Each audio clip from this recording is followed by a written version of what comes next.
وبرکاتہ۔ الحمد للہ رب العالمین والصلاة والسلام علی رسولہ الامین۔ اعوذ باللہ السمیع العلیم من الشیطان الرجیم، بسم اللہ الرحمن الرحیم۔ رب اشرح لی صدری ویسر لی امری واحلل عقدۃ من لسانی یفقہوا قولی۔ اللہم صل علی محمد وعلی آل محمد کما صلیت علی ابراہیم وعلی آل ابراہیم انک حمید مجید۔ اللہم بارک علی محمد وعلی آل محمد کما بارکت علی ابراہیم وعلی آل ابراہیم انک حمید مجید۔ ہر قسم کی تعریفات، تکبیرات اور تحلیلات اللہ رب العالمین کے لیے، جو نفع نقصان کا مالک، عزت و ذلت کا مالک ہے۔ ان گنت بے شمار درود و سلام سید الاولین والآخرین، ناطق وحی تاجدار مدینہ جناب محمد صلی اللہ علیہ وسلم پر۔ سامعین کرام، نماز اسلام کا بنیادی رکن ہے۔ نماز کی ابتدا اللہ اکبر سے ہوتی ہے کہ اللہ سب سے بڑا ہے، اس سے بڑا کوئی نہیں۔ اور 4 رکعت والی نماز میں یہی کلمہ اور جملہ 22 مرتبہ دہرایا جاتا ہے کہ اللہ سب سے بڑا ہے، اس سے بڑا کوئی نہیں۔ اور جب نماز کے لیے اذان دی جاتی ہے تو یہی کلمہ 6 بار دہرایا جاتا ہے کہ اللہ سب سے بڑا ہے، اس سے بڑا کوئی نہیں۔ اور جب جماعت کے لیے اقامت کہی جاتی ہے تو یہی کلمہ اور جملہ 4 بار دہرایا جاتا ہے کہ اللہ سب سے بڑا ہے، اس سے بڑا کوئی نہیں۔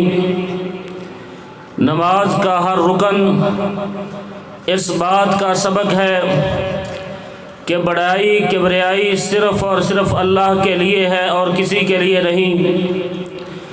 اسلام نے سونے، چاندی، اینٹ اور پتھر کے ان تمام بتوں کو عقیدہ توحید کی ٹھوکر سے گرا دیا، جن کی پوجا کی جاتی تھی۔ صرف ایک رب کی نماز کو باقی رکھا تاکہ جس نے جھکنا ہو ایک رب کے سامنے جھکے، جس نے جبین نیاز کا تقدس لٹانا ہو ایک رب کے سامنے لٹائے، باقی سب کے لیے سجدے کو حرام قرار دیا۔ سامعین کرام، قرآن مجید کے اندر صراحتاً وضاحتاً تقریباً 110 مقامات پر نماز کا حکم ہے۔ اشارتاً کنایتاً تقریباً 700 مرتبہ نماز کا حکم ہے۔ اگر میں یہ دعویٰ کروں، میرا دعویٰ قطعاً بے جا نہ ہوگا کہ جتنی تفصیل کے ساتھ قرآن مجید میں نماز کے احکام ہیں، اتنی تفصیل کے ساتھ دوسرے احکام نہیں ہیں۔ آپ دیکھ لیں، وضو کا حکم قرآن میں، تیمم کا حکم قرآن میں، تہجد پڑھنے کا حکم قرآن میں، جماعت کے ساتھ نماز ادا کرنے کا حکم قرآن میں، رکوع اور سجدے کا حکم قرآن میں، اسی طرح نماز قصر کرنے کا حکم قرآن میں، اس کے مقابلے میں آپ دوسری عبادات دیکھ لیں، اتنی تفصیل کے ساتھ آپ کو دوسری عبادات نہیں ملیں گی۔ اس کی کئی وجہ ہو سکتی ہے، لیکن ایک مین وجہ یہ سمجھ آتی ہے، دوسری عبادتیں مخصوص حالات میں مخصوص شرائط کے ساتھ فرض ہیں، جس انسان میں وہ شرائط نہ پائی جائیں اسے مستثنیٰ کر دیا جاتا ہے، چھٹی دے دی جاتی ہے۔ مثال کے طور پر پورے سال میں رمضان المبارک کے روزے ایک ماہ فرض ہے، لیکن بیمار، شیخ فانی، حیض و نفاس والی عورت پر روزہ فرض نہیں قضا کر سکتے ہیں، بلکہ جو بہت زیادہ بیمار ہو وہ فدیہ بھی دے سکتا ہے۔ اسی طرح زکوٰۃ کا مسئلہ ہے، پورے سال میں ایک مرتبہ فرض ہے اور اس کی فرضیت کی بھی مخصوص شرائط ہیں کہ انسان کے پاس اتنا مال ہو جو نصاب تک پہنچ جائے۔ اسی طرح بیت اللہ کا حج پوری زندگی میں ایک مرتبہ فرض ہے اور اس کی بھی مخصوص شرائط ہیں کہ انسان صاحب ثروت ہو، مالدار ہو، روپے پیسہ ہو، اخراجات برداشت کر سکتا ہو اور راستہ بھی پرامن ہو۔ اسی طرح جہاد بھی مخصوص حالات میں فرض عین ہوتا ہے، عام حالات میں عورت، بوڑھا، مریض اس سے مستثنیٰ ہے، لیکن نماز ہر حال میں فرض ہے، امیری ہو یا غریبی ہو، تنگی ہو یا آسانی ہو، پریشانی ہو یا خوشی ہو، بہار ہو یا خزاں ہو، سفر ہو یا حضر ہو، سردی ہو یا گرمی ہو، ہر حال میں عورت ہو یا مرد ہو، ہر حال میں نماز پڑھنا فرض، لازمی اور ضروری ہے۔ انسان اگر نماز نہیں پڑھے گا اسلامی برادری سے اس کا رشتہ ٹوٹ جائے گا۔ جب تک انسان کے ہوش و حواس درست ہیں اور اس کی عقل کام کرتی ہے، رب کعبہ کی قسم ہے، نماز پڑھنا لازمی، ضروری اور فرض ہے۔ ہاں کھڑے ہو کے نہیں پڑھ سکتا، بیٹھ کے پڑھے، بیٹھ کے نہیں پڑھ سکتا، لیٹ کے پڑھے، لیٹ کے نہیں پڑھ سکتا، اشاروں سے پڑھے، رکوع سجدہ نہیں کر سکتا، اشاروں سے پڑھے، وضو کرنے کے لیے پانی موجود نہیں ہے، تیمم سے پڑھے، قبلے کی جہت معلوم نہیں ہے، جس طرف رخ ہو اسی طرف پڑھ لے، سطر ڈھانپنے کے لیے کپڑا موجود نہیں ہے تو ننگے بدن ہی پڑھے، لیکن پڑھنی لازمی، ضروری اور فرض ہے۔ اگر نماز نہیں پڑھے گا اسلامی برادری سے اس کا رشتہ ٹوٹ جائے گا۔ سامعین محترم، نماز اور دوسری عبادات میں ایک عجیب فرق میرے ذہن میں آ رہا ہے، اگر یہ درست ہوا اللہ کی طرف سے ہوگا، غلط ہوا میرے ذہن اور سوچ کی غلطی ہوگی۔ وہ فرق یہ ہے کہ بیت اللہ کا حج صرف مکہ مکرمہ میں ہی ادا ہو سکتا ہے اور کہیں بھی حج ادا نہیں ہو سکتا، حتیٰ کہ کوئی آدمی اگر 9 ذو الحجہ کو میدان عرفات میں نہ جائے، کعبہ کا طواف کرتا رہے تو حج ادا نہیں ہوگا۔ اسی طرح زکوٰۃ کا مسئلہ ہے، اگر آپ زکوٰۃ کسی غیر مستحق کو دے دیتے ہیں تو آپ کی زکوٰۃ نہیں ہوگی۔ اسی طرح روزوں کا مسئلہ ہے، ایک انسان جیل کے اندر ہے، سحری افطاری اس کے بس کی بات نہیں ہے۔ میرے محترم بھائیوں، میری گفتگو کا حاصل یہ ہے، خلاصہ کلام، لب لباب اور سر نچوڑ یہ ہے، دوسری عبادات میں ایسی مخصوص شرائط ہیں جن کی وجہ سے ایک آدمی چاہت کے باوجود ان کی ادائیگی نہیں کر سکتا، لیکن نماز کے اندر کوئی شرط ایسی نہیں ہے جو انسان کو پورا کرنا اس کے لیے ناممکن ہو میرے محترم بھائیوں، بلکہ جو شریعت نے شرطیں لگائی ہیں وہ بھی صحب عذر سے ساقط ہو جاتی ہیں۔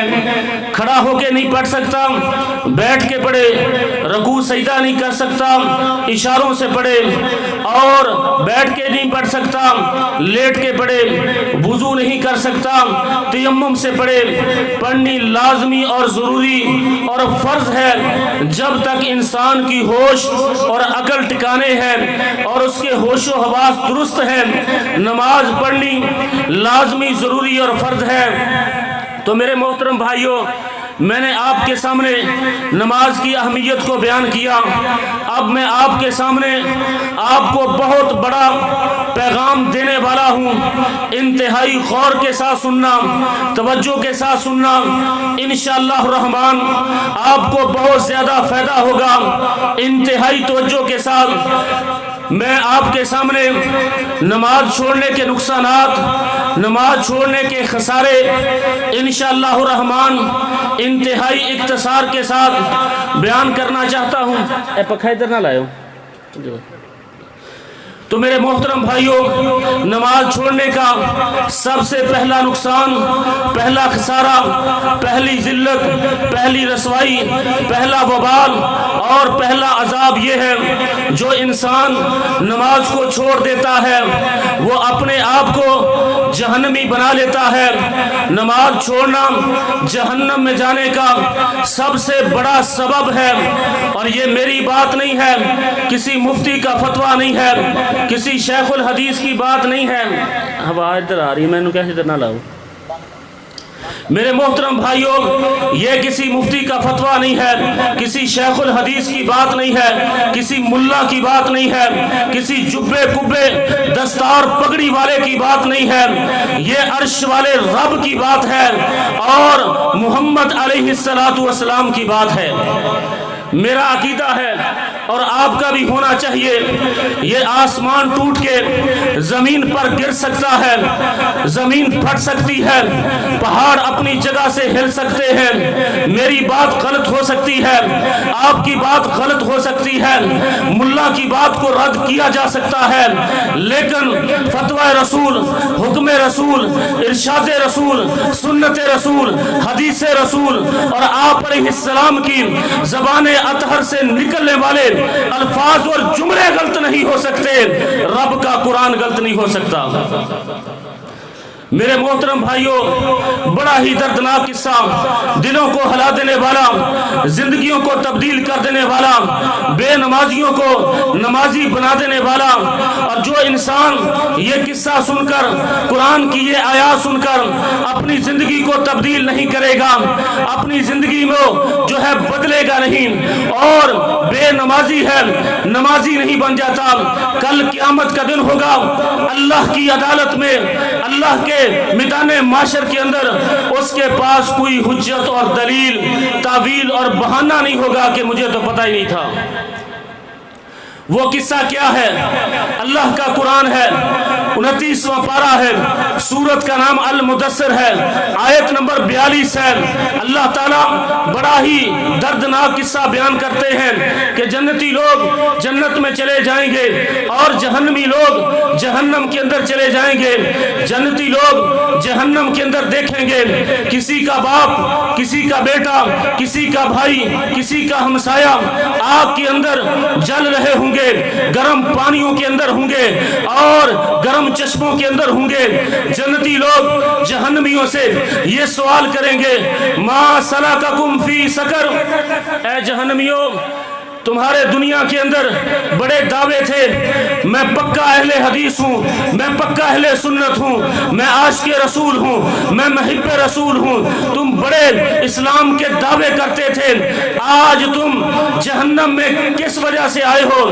تمہارا گناہ اور قصور کیا ہے؟